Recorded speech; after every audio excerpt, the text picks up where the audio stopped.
the provision of our Prasuptam Sanjay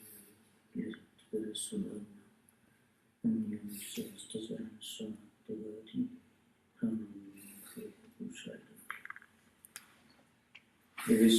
the supreme reality is the immanent and omnipresent principle pervading the entire universe. All peace, peace, peace.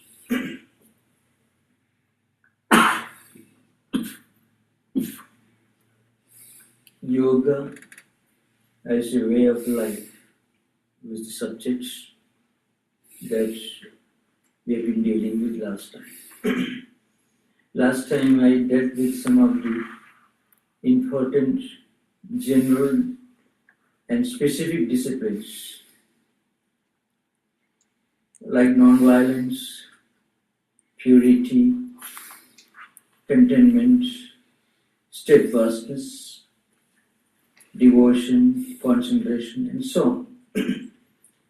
Today I shall deal with one specific aspect of yoga. Here we have to remember, as I mentioned last time, by yoga we mean a way of life, an approach to life. On the one hand, it helps us to bring out all our own inner resources, mental, intellectual, spiritual, all resources, all the potential that are lying within could be brought out through yoga. On the other hand, it helps us to look at the entire humanity as one spiritual family. So on the one hand, it gives us inner peace, happiness, and contentment. On the other hand, it develops in our mind a very healthy, harmonious, brotherly attitude towards the entire creation. Not only human beings, everything in this world is experienced to be an expression of the Supreme Consciousness.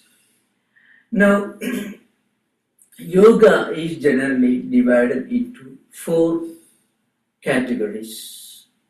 There are 4 types of yoga. It's not that all these 4 yogas are to be practiced by every individual. In fact, the great ancient sages prescribed these 4 yogas to suit the temperaments, aptitudes, and tendencies of people belonging to different categories, different characteristics. See, sometimes you find people who are by nature very active, not much given to contemplation, not much given to devotional practices or philosophization. They mostly live a very active life. For such people, the great sages prescribed one particular type of yoga, which is technically called karma yoga or yoga through action. That's the first important category, and that's also very simple. Karma yoga aims at spiritualizing or giving a spiritual orientation to all our actions, all the work we do, not only physical work, not only physical activities, but mental activities too, thinking, contemplation, all these activities, or sometimes our emotions, our ideas that flash through our mind, all these are given a spiritual orientation. This is the aim of karma yoga. Normally we know it is said in the Gita, and it is admitted by all psychologists, that you can never keep quiet for one split second. Physically we can keep quiet, we can sit When we are sleeping, we are inactive, in fact. Physically, we are inactive. But mentally, we are active. When we dream, our mind becomes very active. And even when we are sitting on an easy chair, relaxing, we know we are not active at that time in a physical sense. But we are very active, perhaps in an intellectual, psychological sense. Because when we think, when we contemplate, when thoughts emerge in our mind, we are becoming active. So it means it is impossible for anyone to remain inactive mentally and physically at the same time. Even when we are not physically active, mentally we are always active. Very often we are active both mentally and physically. Now, the next problem is, what are the actions and what are the results of these actions?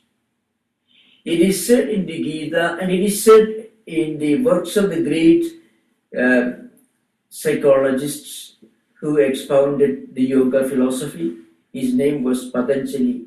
He says the human character is the sum total of all thoughts, actions, deeds, and words that we speak, that we think, that we do.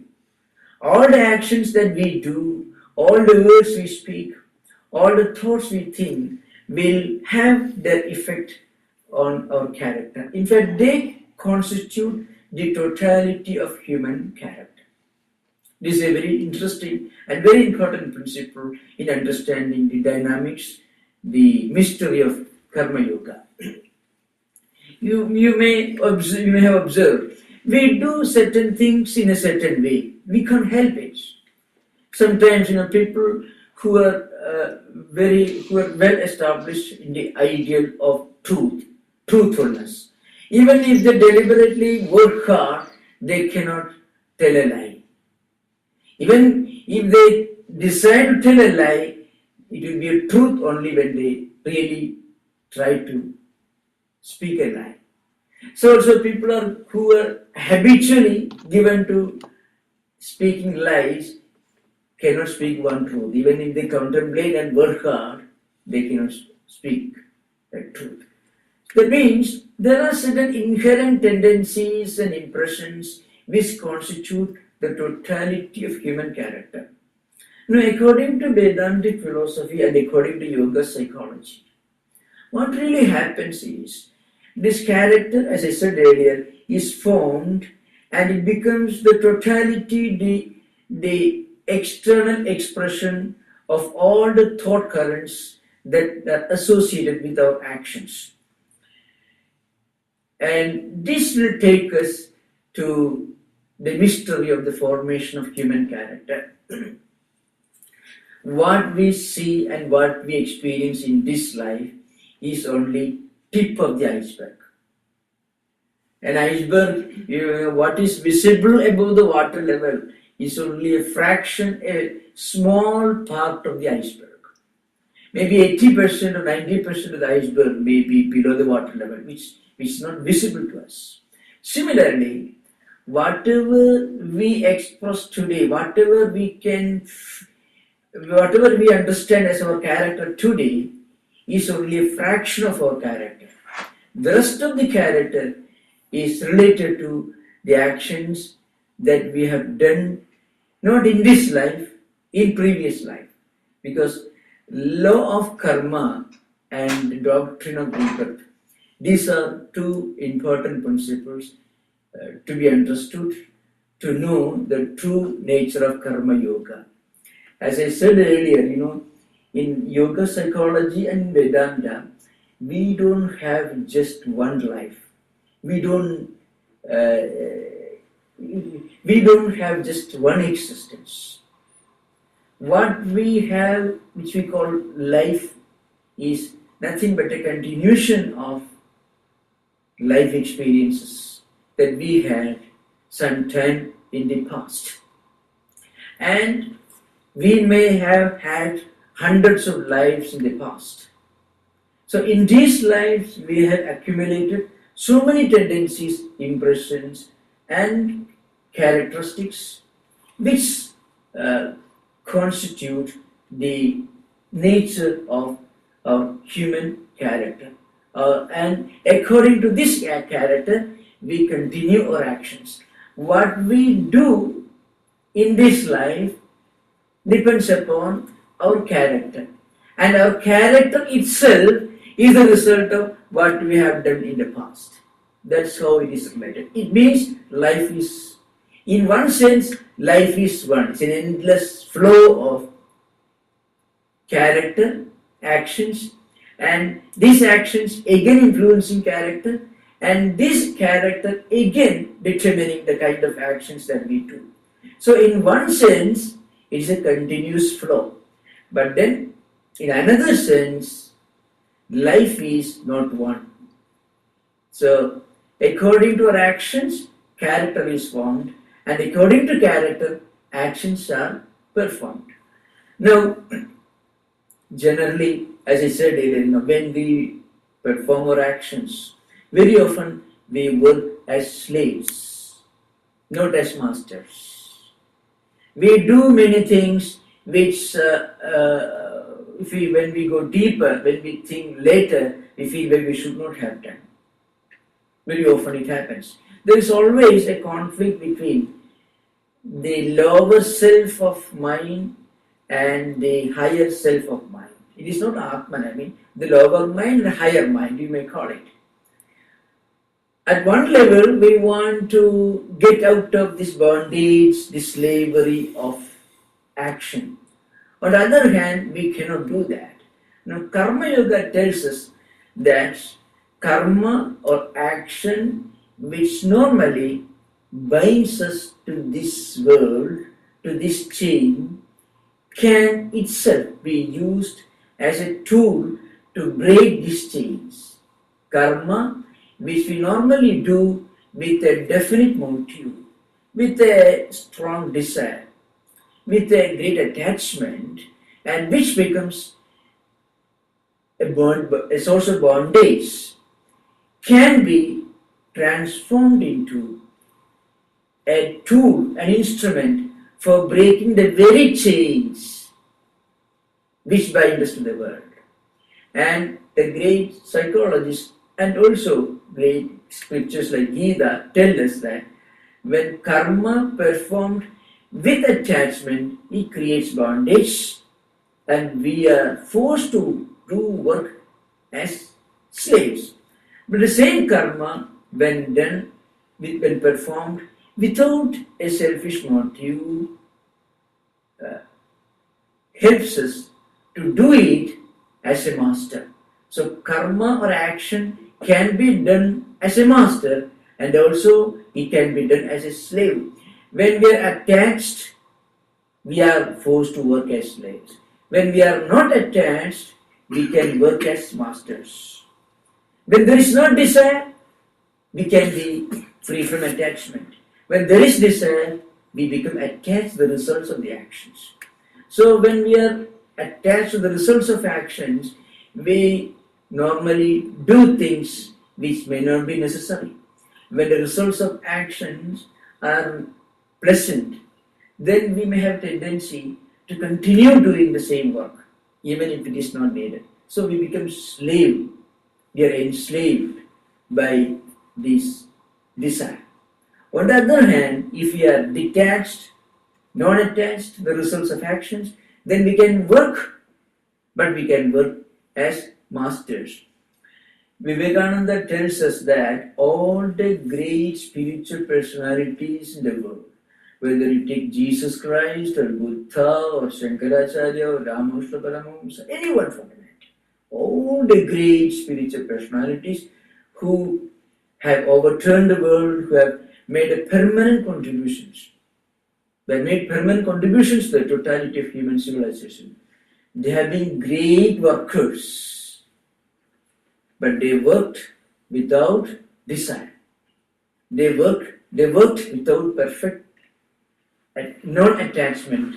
Detachment is sometimes the word used. It doesn't have a negative connotation. It means they were not attached to the results of their actions.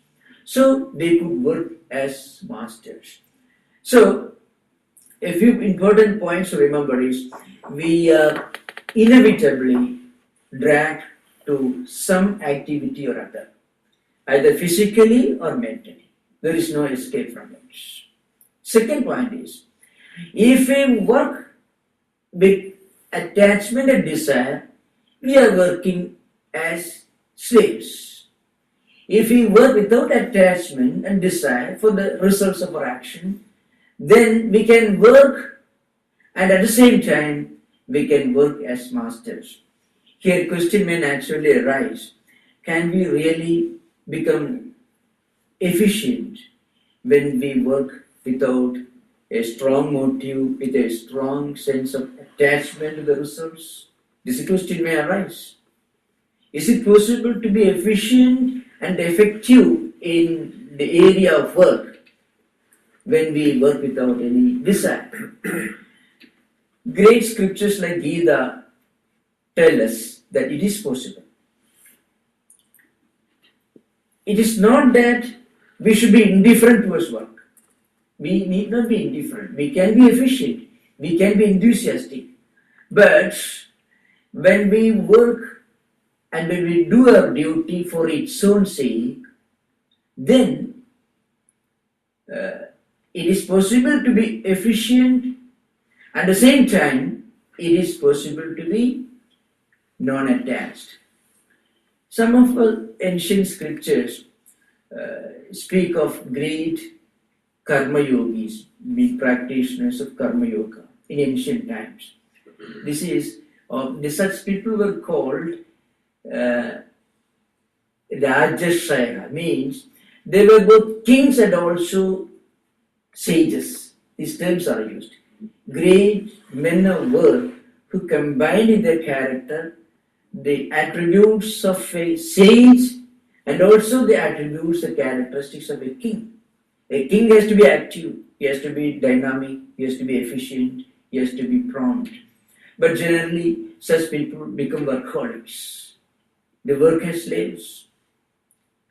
And when you work with great anxiety, with great efficiency, with great success, with great attachment, you may work for 18 hours of the day, but then diabetes, BP, blood pressure, heart problems, anxiety neurosis, depression, melancholia, such problems arise.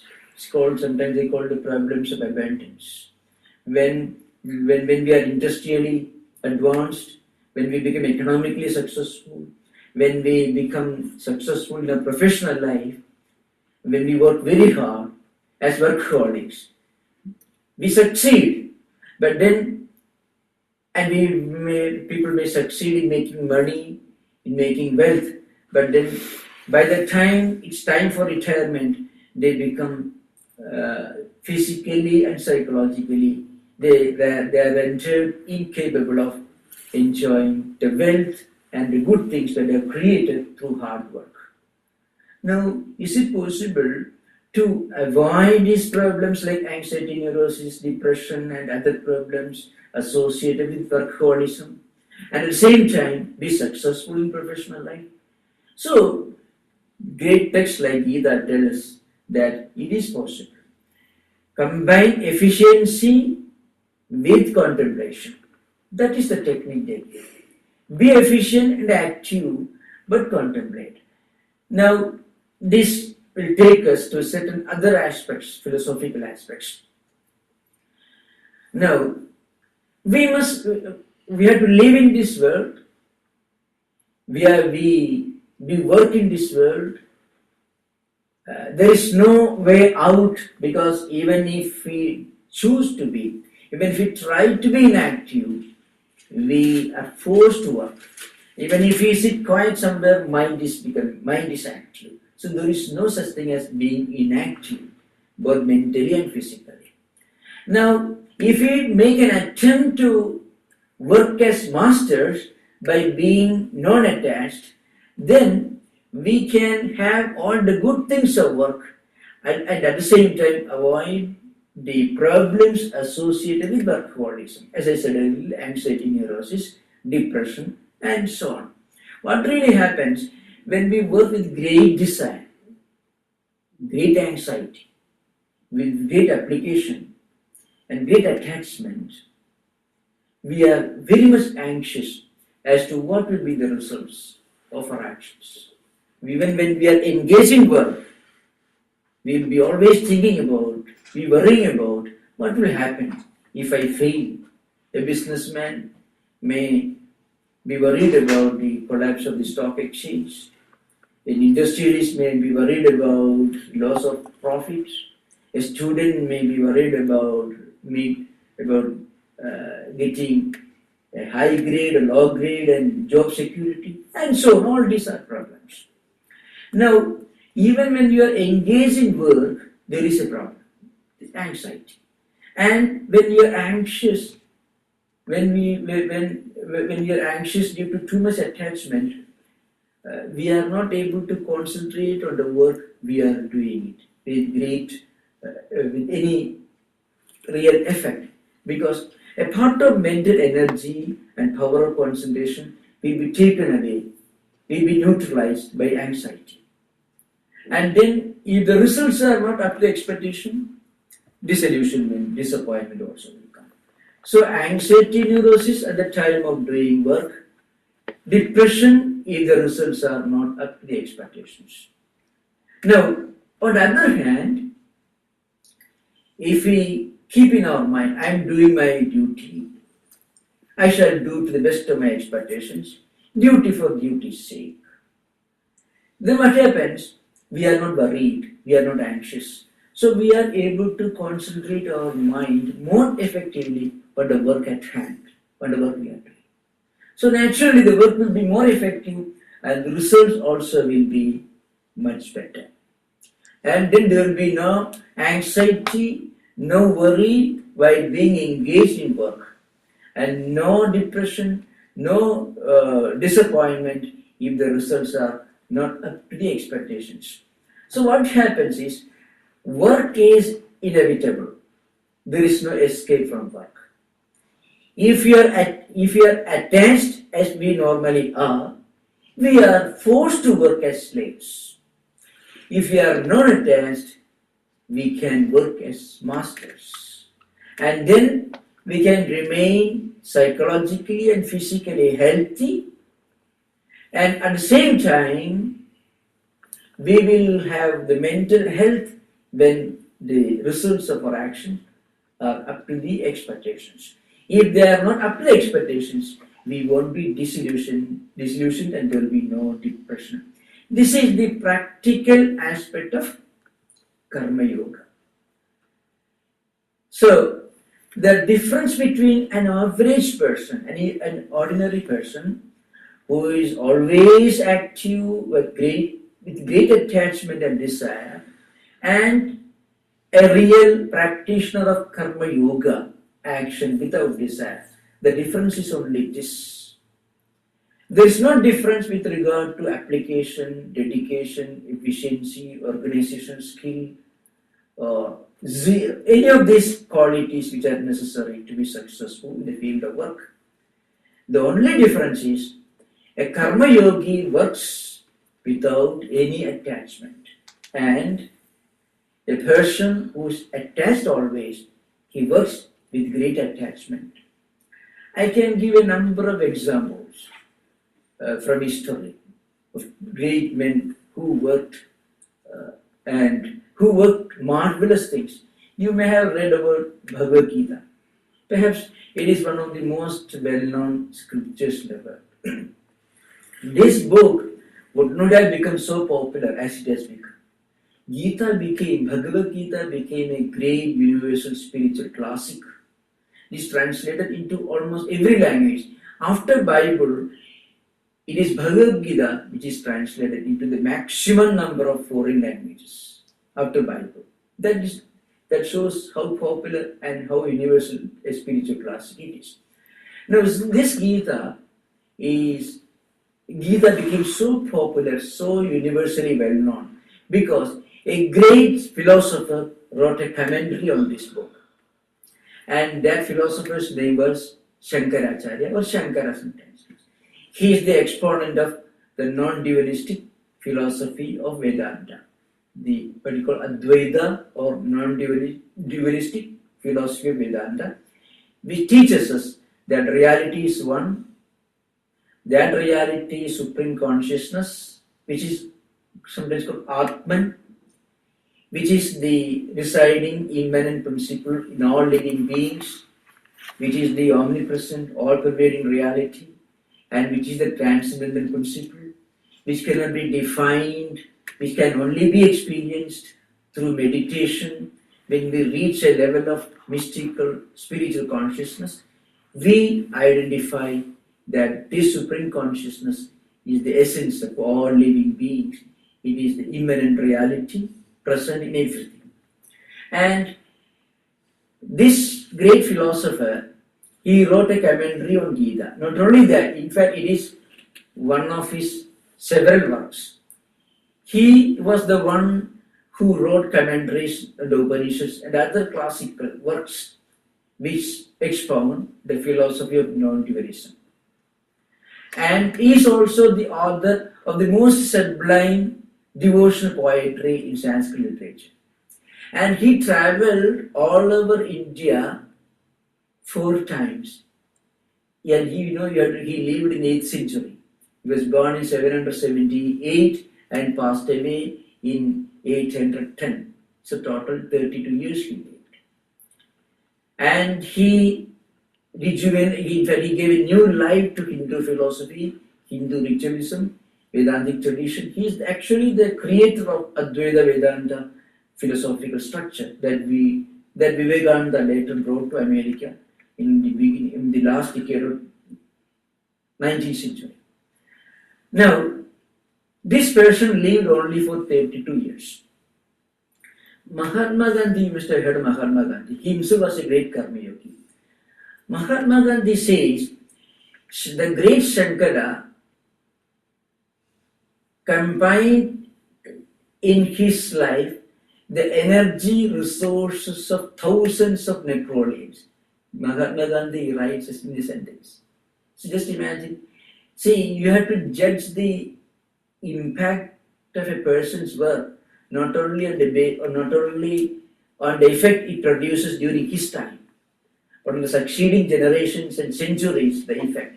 Today, we are talking about yoga, we are talking about Vedanta, we are talking about so many other Eastern mystical traditions.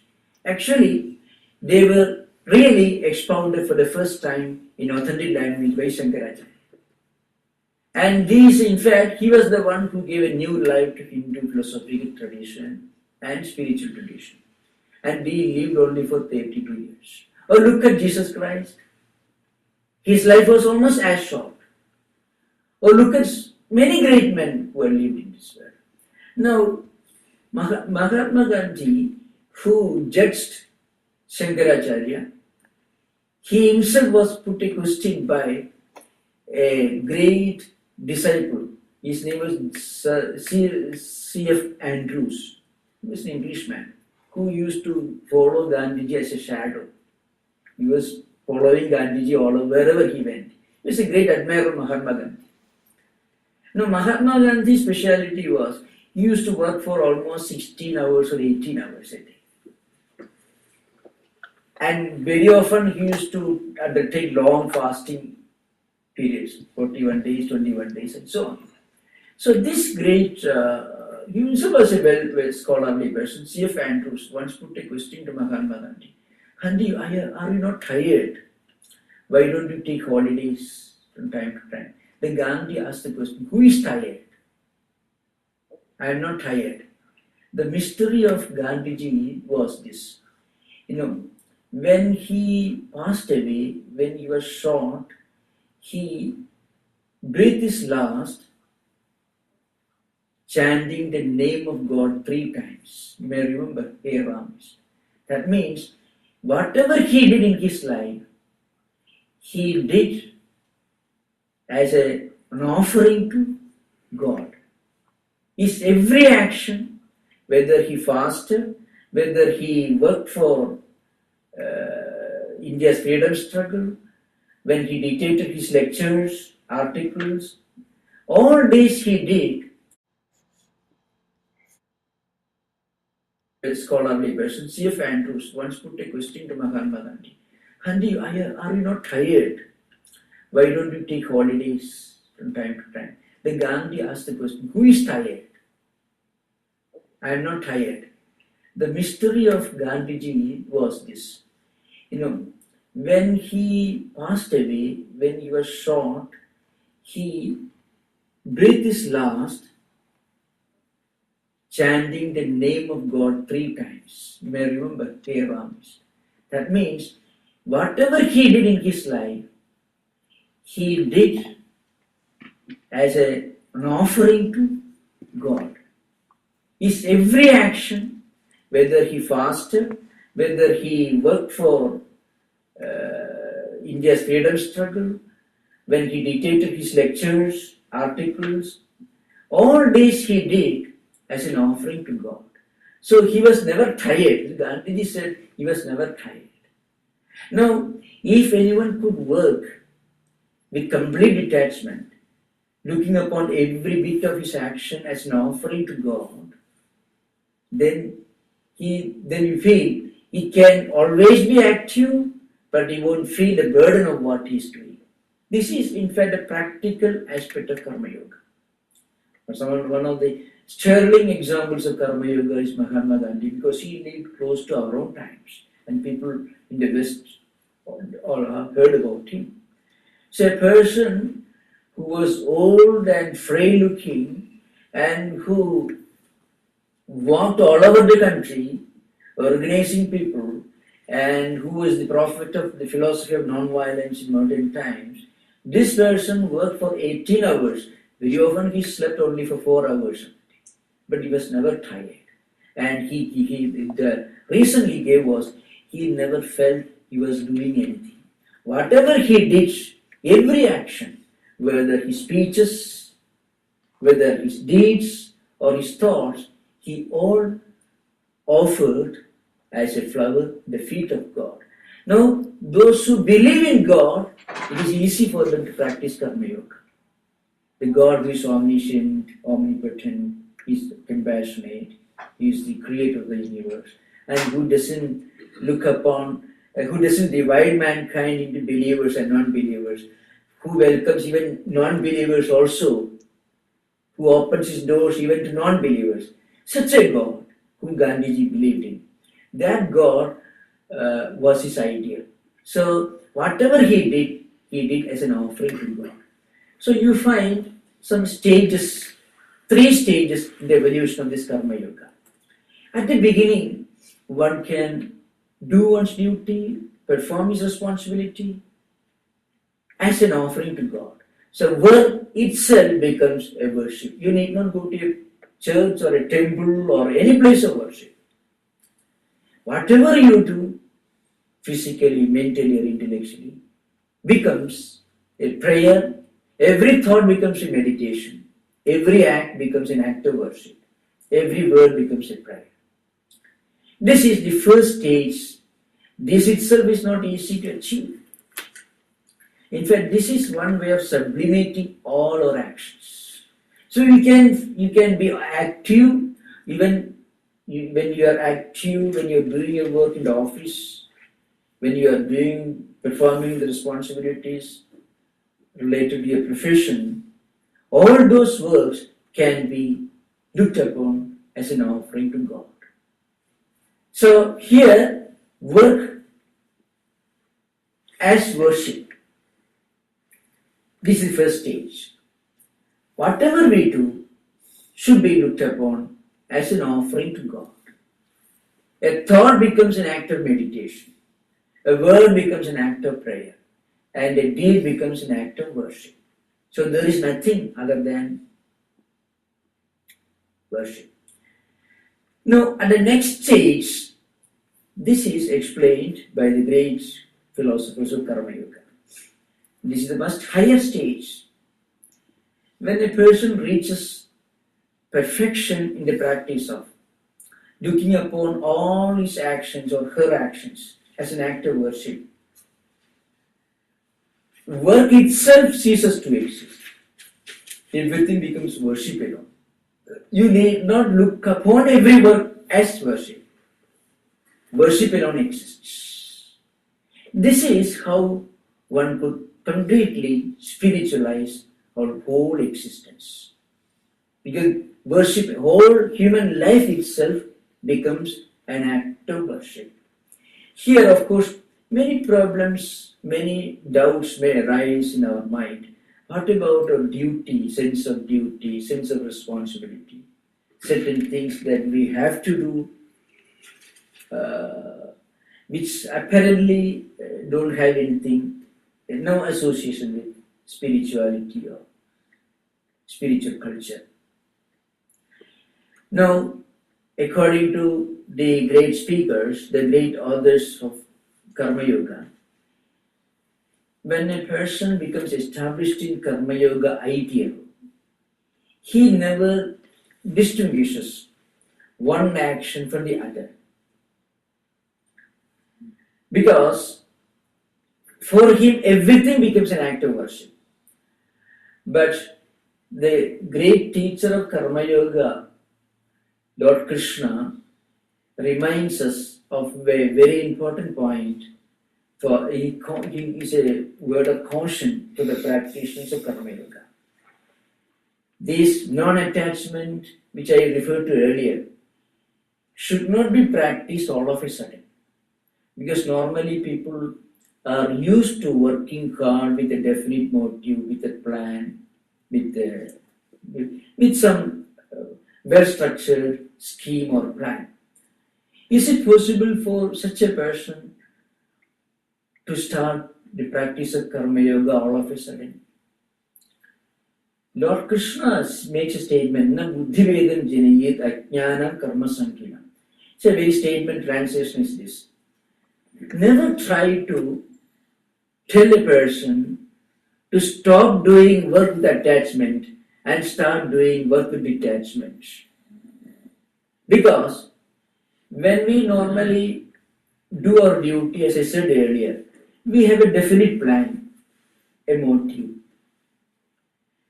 And then, if such a person suddenly starts, or if he tries to practice action without a definite motive, he may become indifferent and he may fail in that action. It creates a great confusion. So what happens? It should be done stage by stage. One should not practice this Karma Yoga all of a sudden. But one should keep mind familiar with this idea and try to become more and more non-attached to the results of actions. Or one should try to reduce attachment to the results of action. What happens is, if a person suddenly becomes non-attached, it can lead to some kind of laziness or indifference. Without any definite plan, if an average person starts the practice of Karma Yoga, suddenly he may think that he's practicing Karma Yoga, but his mind is not ready. His intellect is ready. He has intellectually understood the principles of Karma Yoga, but mentally that person is not ready. So slowly he should get familiar with this idea and he should keep reducing his attachment to the results of these actions. If one could do that, one can combine the efficiency, the dynamism, and the zeal of a successful man of action and the calmness, the serenity of a saint. Both can be combined. Within us, we can remain calm and peaceful, tranquil. The serenity, the saintliness of a rishi or sage.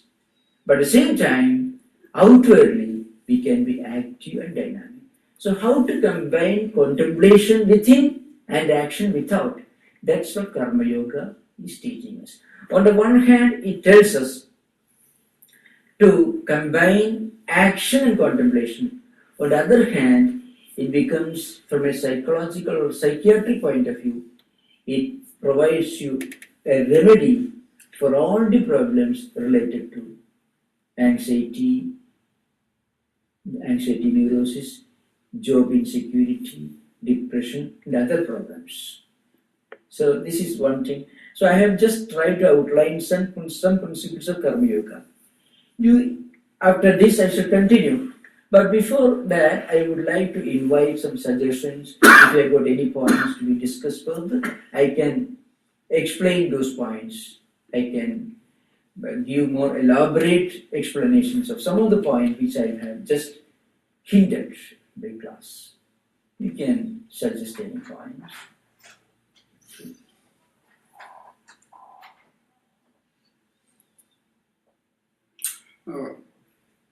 Something about Mr. Gandhi that I want to say is always associated with ahimsa or non-violence, but he is also the cause of splitting India into two nations, and the subsequent riots and all the killings of hundreds of thousands of people that took place is morally responsible, and he has no claim to non-violence absolutely. Number 2 point about the same person. The person who shot him, his name is Godse, Nathuram Godse, and he never hid anything in his statement. He admitted doing everything, but he said when he shot him, he just sighed and fell down. That name Rama Rama was put by the politicians around him. Well, I tell you, here I shall answer your questions. One point is, I do believe, because I heard from different sources, including some very respectable and reliable persons whom I have no reason to disbelieve, that Gandhiji uttered the name of God Rama 3 times. You may or may not believe, that's a different matter, because this is a matter of belief, but I do believe. The first principle, the first part of the question I shall answer, because that seems to be more sensible now in this present context. Now look here, all these well-known persons, the doctrines, the doctrines they preached, the political ideologies they preached, may not be always acceptable to everyone. There are some people who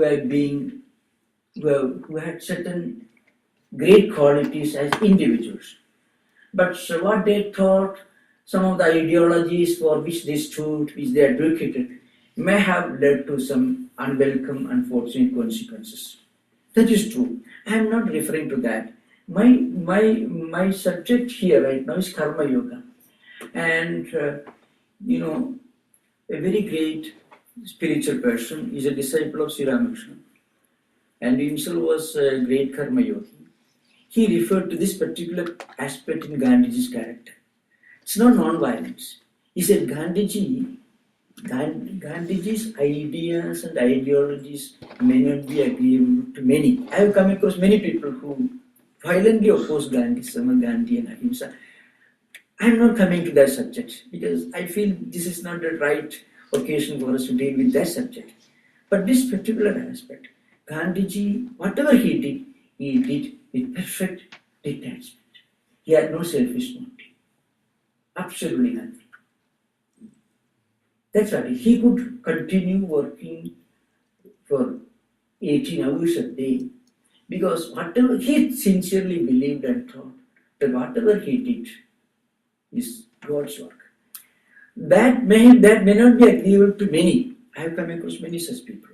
That is altogether a different subject. His concept of non-violence and etc. different subject. But what I feel, but he could inspire many people who are themselves all over the world. But as an individual, he is taken as a classic example of action without desire, perfect unselfishness. That aspect only I wanted to refer. That's the subject of discussion right now. Other aspects are there many, say 91 volumes, huge volumes, each volume the size of Encyclopedia Britannica, you find. Gandhi's complete work, 91 volumes. So many things, which may be agreeable, disagreeable. That's some subject. Any other point related to this Karma Yoga aspect, please?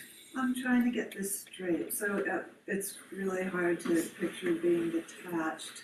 And then you say that it could lead to indifference. So you can be detached and still care, but not care about the outcome? Is that? It's not indifference towards the results. Right? We should concentrate on the means. If we concentrate on the means, if the means, the tools, instruments are perfect, then the results will actually be good. So let us concentrate on the means. That is the idea behind Karma Yoga. So when we do the work, if we do it with sincerity, with perfect concentration, and perfect concentration is possible if you are completely non-attached, because mental energies are not distracted by anxiety and worry about the results. So naturally we'll be able to do the work more effectively. And that will take care of the result.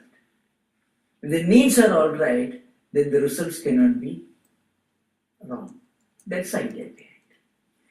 In fact, from a philosophical, logical point of view, it's difficult to convince anyone of this, because naturally we are conditioned to do things with a definite plan and motive. It's natural. But when our actions produce problems, then we think, what is the cause of these problems? Anxiety and so on. Then we find it is too much botheration, too much worry about the results of our actions. That's creating all the problems in mind. But we cannot keep quiet. We cannot be inactive, because inaction is psychologically an impossibility. Psychologically, inaction is impossible. Anyway, we have to work. Even if we don't work as masters, we'll be forced to work as slaves. In fact, generally people are forced to work as slaves. When our desires, motives dictate terms to our mind, then when the senses drag our mind towards different objects of attraction, then we are naturally being enslaved by the senses. So there is no freedom. So better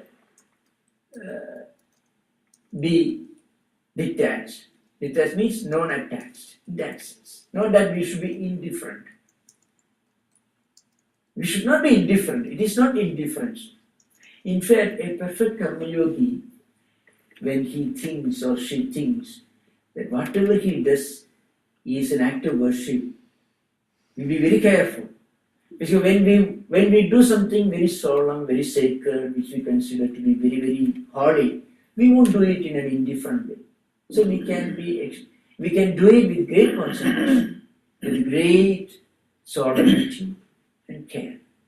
At the same time, mind need not worry too much about the results of actions. This is the practical aspect of Karma Yoga. I hope it's clear. Clear?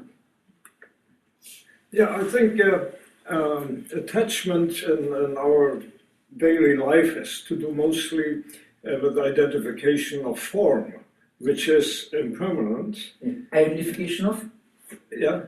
Identification of? Yeah, I say we are attached to things that are impermanent, which is the form, True. rather than the spirit, which is eternal. Yes. And I think on a practical matter, how we can maybe practice to become more detached would be practicing it every day. Yes. A British woman, Karen Kingston, she wrote a book, Clearing Your Clutter with Feng Shui. And she says she did practicing with people. She gave them advice about uncluttering their home. So she would go into a closet and there would be maybe 40 shirts hanging there. She would ask the owner, which are your favorite shirts? And most people would have 6 or 8 or 10 shirts that they favored and wore all over and over. The other 30 they didn't wear. Then she said, why do you even keep them? She said, what is number 11 shirt? When did you wear that one? 10, 15 years ago. So she said, why do you keep it? There's old energy attached to it, and when there's a stuck energy, once you get rid of them, donate them, give them to somebody that needs them, and you create a room or a space where you will bring in positive energy. And also, I think by practicing it every day, I try to do that every day. 2 or 3 things I give away every day. And by the end of the year, you have almost 1,000 items. It could be a small item, a book or a shirt or a shoes or whatever. And unclutter it, and you unclutter your mind, and you unclutter your soul and your spirit too.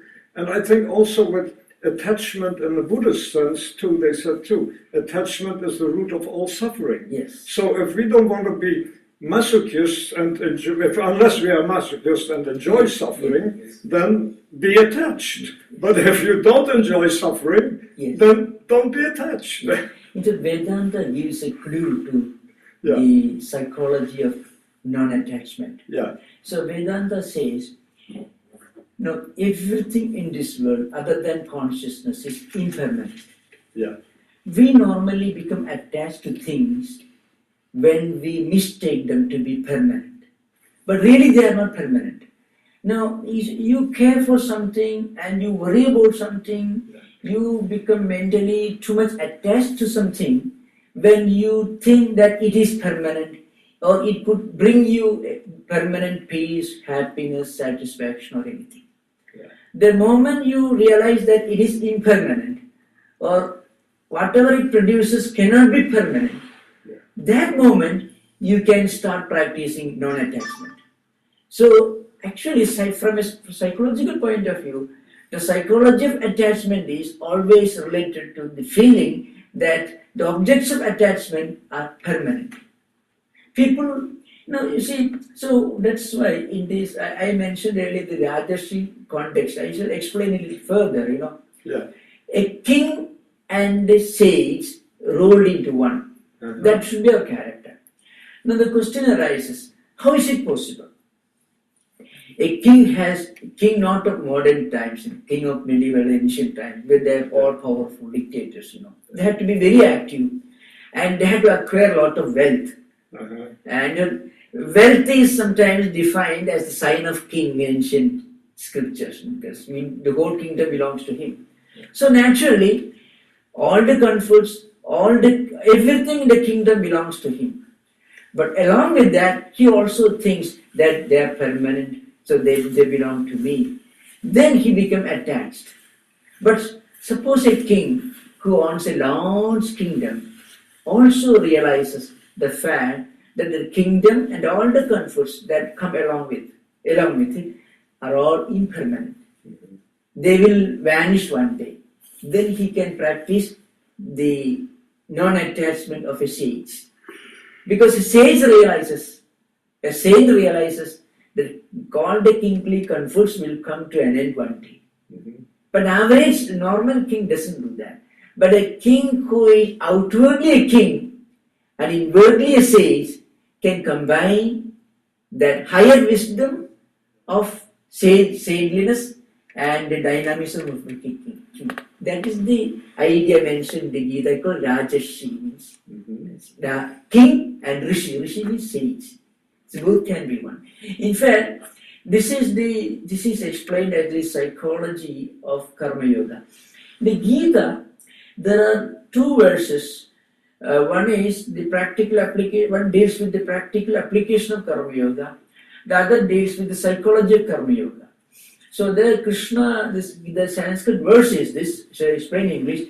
Yogastha kuru karmani sangam tektva dhananjaya siddhya siddhyo samo bhutva samattum yoga uchyate.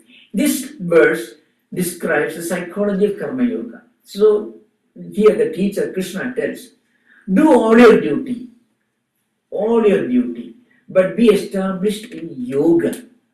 Yoga stands for complete non-attachment. And when you are completely non-attached or detached to the results of your actions, you really can leave the results to themselves. You need not worry about them. So the literal translation of the verse is, You need not worry about the positive or negative results of your actions. But do your duty with all concentration, with all efficiency, with all organization skill, but mentally remain detached. Even if you think you cannot do that, this is the only solution to the problems of modern world. That is where it becomes relevant. We may think it is impossible, but an attempt to practice this is perhaps the only solution to the problems of modern world, with all the workaholism and all the insecurity and all these problems, which create a lot of tension, anxiety, internal void, emptiness, and all. And the second part is, see, buddhiyukto jahadiha ube sugura duskure tasma yoga yujyasa yoga karmasu kaushalam. I shall explain this. The verse I quoted, because it is being recorded, some people may be able to make use of it. It comes in the second chapter of the Gita, 48, 49, 50, that verse. Now, the second sloka, the second verse, the Gita tells us, see, yoga karmasu kausalam. Yoga is being defined here. Efficiency in action is the essence of yoga. This is the translation. Efficiency in action. What is the efficiency? Efficiency is this. Normally, whatever we do, physical action or mental action or verbal action, it creates problems. It creates some tendencies in our mind. If our actions produce pleasant result, we will have a tendency to do it even when it is not necessary. And when an action produces unpleasant result, we will have a tendency to avoid it even if it is essential. So in both ways, karma produces an unhealthy impact on the mind. So samatva means perfect equanimity. Mind should be kept stable in perfect equanimity. We need not worry about it. If the results are beyond expectations, don't be jubilant. That should not create any kind of jubilation. Should not feel overjoyed. Because all the empirical things which you mentioned, impermanent things, have two sides: grief or misery and happiness. The one speciality of anything that is empirical. So this is money. Now, when suppose a person works hard for money, before he got money, he had unhappiness. When he gets money, when he had already got money, he will be anxious. If what will happen if I lose the money? Then also it is unhappiness. And when he loses the money, then also is unhappiness. So just imagine. So anything related to empirical world, impermanent things, is also inseparably related to unhappiness. Before you got that object which gives you happiness, you are unhappy. When you have already acquired it, then also you will be anxious not to lose it. You will be too much worried about it. And when you lose it, then also there will be unhappiness. If you don't lose it still, so long as it is with you, you will be anxious. Yeah. So, unhappiness is inseparable to anything that gives you impermanent, momentary enjoyment. Now, there is a way beyond this. Gita tells us that there is a higher level. If you want permanent happiness, you should avoid going for happiness.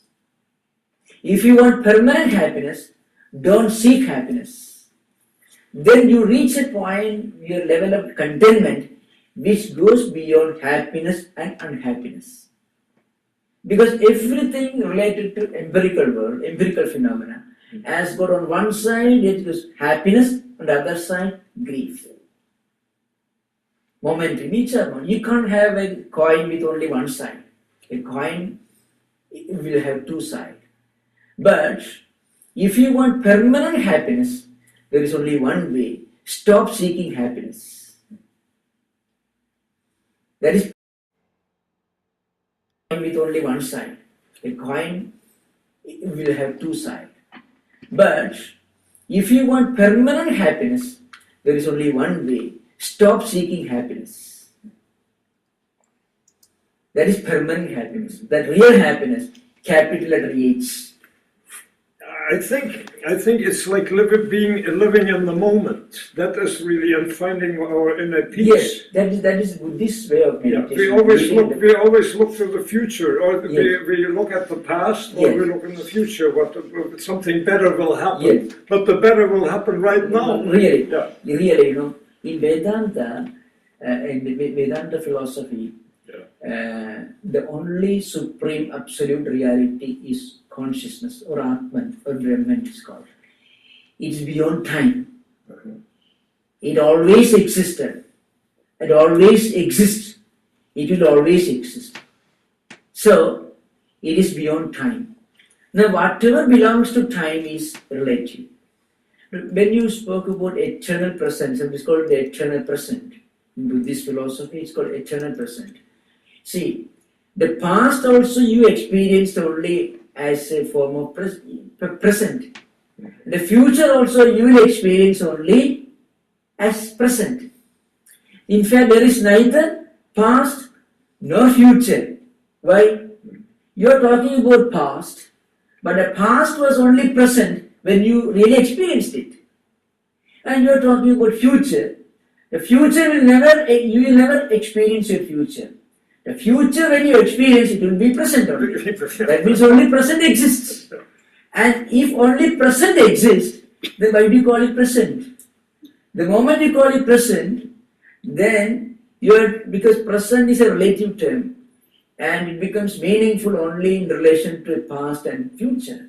So present is one reality which goes beyond all time. So it is, in Vedanta, it is called the consciousness. It's beyond time. It's beyond time and beyond any kind of changes. So living at present means be always aware of this consciousness. So present is a term that we use. I'm just logically I was analyzing. So there is no present even. There is only the reality. That's the idea there. Now, as you see your question, coming back to your earlier question, eternal happiness. The Gita says, Sukham atindriyam yettat buddhi grahyam atindriyam. The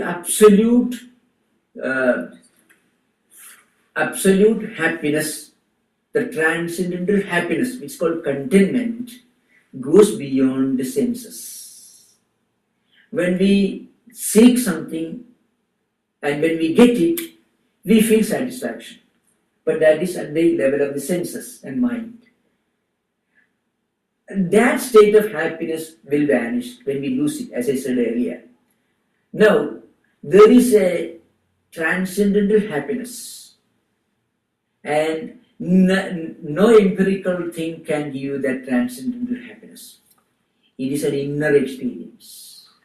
The transcendental happiness, the permanent happiness, is an inner experience. And that is possible only when you identify yourself to be that consciousness, which is beyond everything. And when you get a flash of this experience, you feel within, well, I have got something beyond which I cannot get anything. There is nothing beyond this. It's an inner feeling. It is called contentment. Contentment. That's what everyone is seeking. The only problem is people are seeking this contentment at the empirical level. And it is impossible to get this contentment at the empirical level.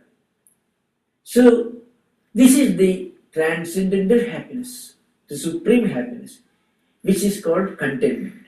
When we feel that, when we experience it, we feel that there is nothing beyond this that I can aim at, that I can seek for, that I should seek for.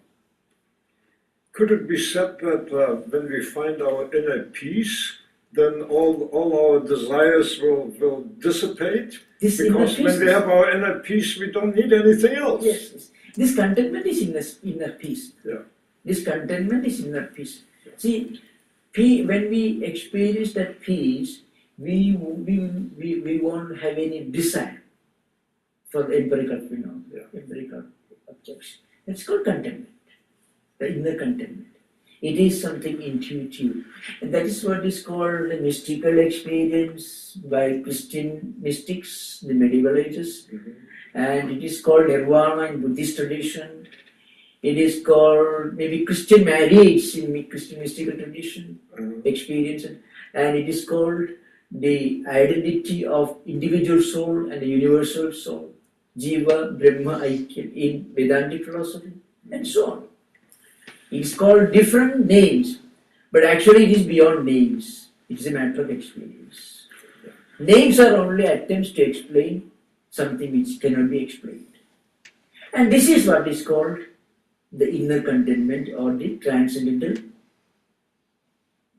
happiness. It is not really happiness, so it's called transcendental happiness. It's called. If we can develop this, then even if our work doesn't produce the expected result, we won't be shaken. So that's why Lord Krishna in the Gita defines the psychology of yoga as mental equanimity. And then efficiency. So what he means by efficiency is this. Normally, as I said earlier, when we work as slaves, when we work with a strong desire in the mind, with a strong attachment, we are bound to our senses. We are bound to worldly pleasures. So there's a strong chain. Even when we are attached to pleasant experiences, it is also bondage. The chain is made of gold, that's all. If we are caught, trapped in unpleasant experiences, the chain is made of steel or iron. Even when we are attached to pleasant experiences, the chain is made of gold. But still it is prison only. It is only bondage. Now, there is only one way to break this chain. And Krishna tells us perfect mental equanimity. So he defines yoga in one word. The Sanskrit word, and this is Tum Yoga Uchide. This yoga is perfect. The experience of identity between individual soul and universal soul in Vedanta, and it is called different names in different traditions. And this goes beyond all religions. This experience is not confined to any religious tradition. It goes beyond all. When we get out of the prison walls of organized ritualistic belief systems, and when we go in search of the supreme truth, we get this experience. Such great men are called mystics, men of spiritual experience. Joseph Campbell, in his book, The Power of Myth, he studied throughout his lifetime all the mythologies and all the different religions. And he says people are so attached to the symbols that they miss the message. It often happens. And people are fighting when they have all the fighting going on between different religions. Yes. They're fighting over the symbols. They really basically believe in the same thing. That's right. So it's attachment to symbolism. Yes. Yeah. In fact, attachment takes place only at the level of symbols. Every religion, every spiritual tradition has 4 levels. Yeah. The grossest, most primitive, the kindergarten level is the level of symbols and rituals. Yeah. Symbols and rituals. Yeah. Any kind of symbol and rituals. And there can be no unity. There is nothing spiritual, there is nothing mystical or transcendental in symbols and rituals. Beyond that, there is mythology. It is also related to this. At the 3rd level, philosophy. At the philosophical level, there could be some parallelisms in between different religious or spiritual faith systems. But there will be perfect unity and harmony only when we go beyond all this and reach the level of experience. So, experience is ultimately the criterion of spiritual unfoldment or spiritual enlightenment. And this experience is nothing but that contentment that we were speaking about earlier, the transcendental happiness or contentment. Any questions from that? Thank you. You made this session very lively by introducing new topics for discussion. Any? With karma yoga, is there also the idea of the absence of doership? Absence of? Doership? Oh, yes. Absence of viewership, no? Yes. See, when we, of course, this is related to, Karma Yoga. I have to make a few introductory remarks. Karma Yoga it has got one special feature. It could be practiced even by people who don't believe in God. That's one special feature of Karma Yoga. Other yogas are related to believe in some transcendental reality. But Karma Yoga can be practiced by anyone who has got a strong moral conviction and a desire to lead a good life. That is a special feature of Karma Yoga. That's why Buddha is fundamental principles like the Eightfold Path and the Four Noble Truths and all, which are high moral ideas. Now, those who believe in God can practice Karma Yoga thinking that God is the doer and we are not the doers. The agentship of action is transferred to a higher reality, God in whom you believe. It makes Karma Yoga, the practice of Karma Yoga, easy for a practitioner. Now, those who do not believe in any such God, they can say, well, I am doing this duty because it is my sacred duty. That's right. So, duty for duty's sake can be practiced by those who do not believe in God. Like Buddha. Buddha didn't have anything. Trishna, desire, is the cause of bondage. And Trishna, and getting out of Trishna or desire, you can reach Nirvana. That is Buddha's teaching. Now, even if a person doesn't believe in any transcendental principle or ideal can practice Karma Yoga through the conviction that, well, I'm not a doer. I don't have anything to do in this. I'm just doing my duty and responsibility. Either you can say God is doing everything. I don't know. That makes things very easy. I'm only an instrument in the hands of God. I'm doing all this. I'm not doing it. I'm only an instrument in the hands of God. That makes the practice of Karma Yoga very easy. Otherwise, well, I don't have any selfish motive to achieve. I'm just doing my duty. That's it. So both is possible. But the agency or the doership should be beneath. That's the first important principle of Karma Yoga. When you don't have any selfish motive or selfish desire, then it is easy to practice all actions without feeling that we are doing anything. We are just instruments in the hands of God. Or we are doing our duty for duty's sake. Both are possible. And when you say God, can we also, is it synonymous with consciousness? Excuse me? When you say God, is that synonymous with yes. with God consciousness or divine consciousness? Well, because when you say it sounds like anthropomorphic. Normally when we use the word God, we mean a God who is compassionate, who is merciful, who is present in everything in this world, and who is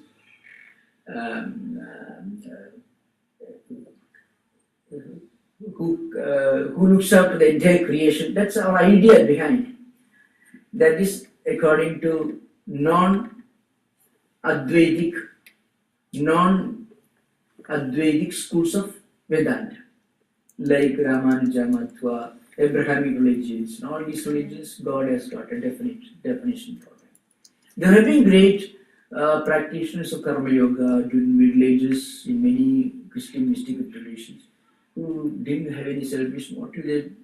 They surrendered their actions and their life, everything to Christ, Jesus Christ. So people can be great men have been there. So for them it is easy. That's the idea. But then those who have realized the highest spiritual wisdom through Advaita, through non-dualistic system of philosophy, cannot do anything with a selfish motive. They become habitual performers of Karma Yoga. Those who reach a very high level of spiritual enlightenment habitually, instinctively practice Karma Yoga. So, for the beginners, they should try to practice by reducing their attachment to the results of actions. For those who have reached the highest level of spiritual unfoldment, Karma Yoga or action without desire becomes natural and instinctive. They cannot do anything with a selfish motive. From this, anything you can ask. Can the work be done as a service to humanity? Yes, that's what that said. In fact, those who do not believe in God, they start practicing. One example, as I said, Buddha is an example. Buddha, Vardhamana Mahavira, maybe Confucius, and many of the great world teachers who did so much for the good of others. They're examples. Gita, Karmanaiva samsiddhim astita janakadeka. There's a verse which says, great kings like Janaka in ancient times practiced this Karma Yoga. So, it can be done as an act of service to world at large.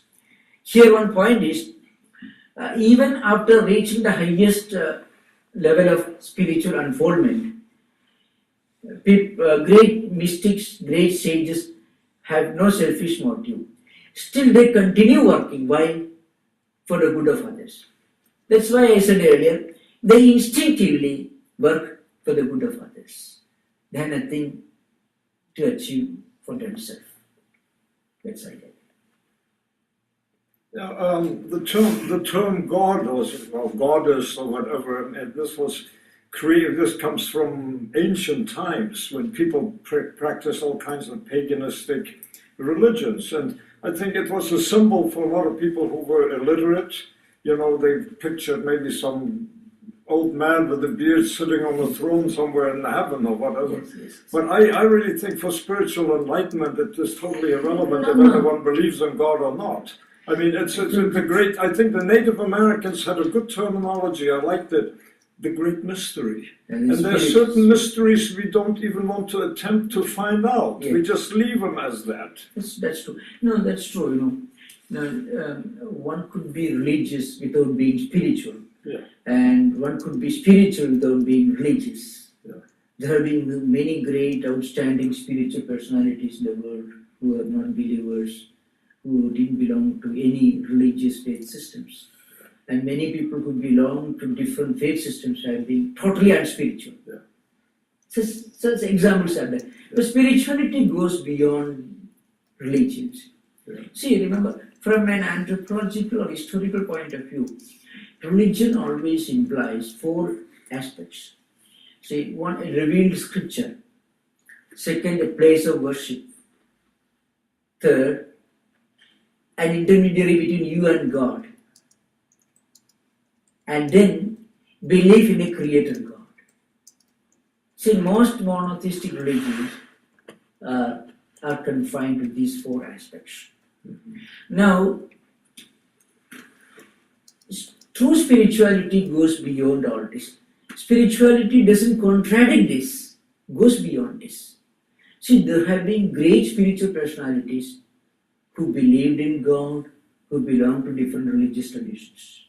Just that there have been great spiritual personalities who did not believe in any religious faith systems. You have examples for both, I believe. There have been great outstanding spiritual personalities who did belong to different religious faith systems and believed in God. No doubt about it. So the other way also, there have been great spiritual men who did not belong to any religious traditions.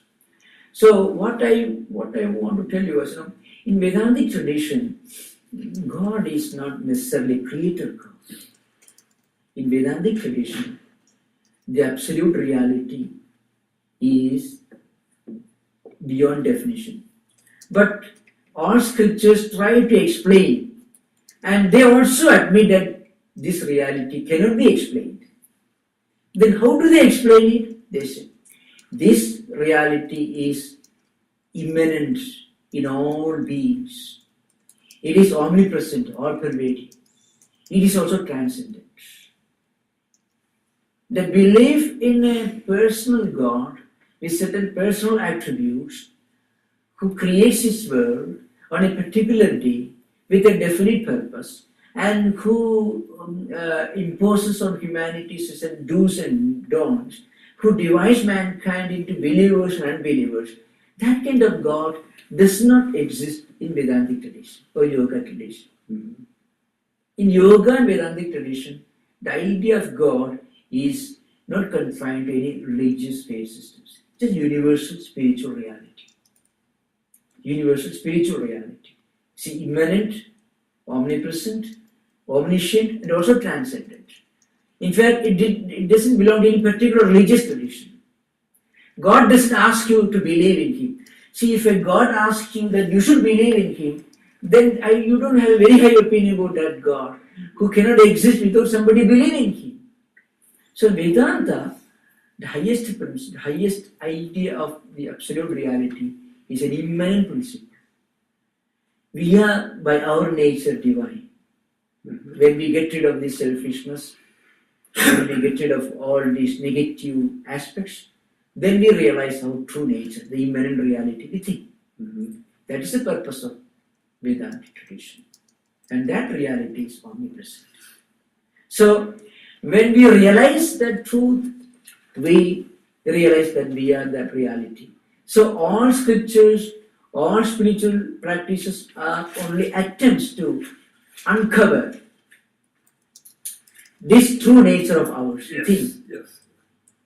It is a spiritual practice, a kind of homecoming. Now we think we are this body, this mind, this intellect, the mechanism, psychophysical mechanisms, the five senses, etc. and so on. When we realize the supreme truth, we are the immanent, omnipresent, transcendental reality, then we uncover, rediscover our true nature. It is not an invention, it is a rediscovery, a kind of homecoming. We recognize what we really are. That is the psychology of the highest spiritual enlightenment in Vedanta. I think we have already reached the end of our time. So we will continue this class next Saturday. And I believe this interaction seems to be much more effective. So every class I shall speak for about 45 minutes and then we will have active discussions. You can return with the questions. Your oppositions are welcome, objections are welcome, different opinions are welcome. Isn't it? I think it was attributed to Krishna, if I'm correct, but he made a quote. He said that when we are born through nature, and then through conditioning, we are mostly conditioned nature. Yes, and towards the end of our lives, we want to find our true nature again that we lost during. If you decondition yourself, we rediscover ourselves. Deconditioning is required, deprogramming is required.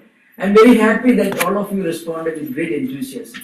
So all of you return next week with more ideas, so we can share and others also will be benefited. Thank you. No, Namaskar. thank you.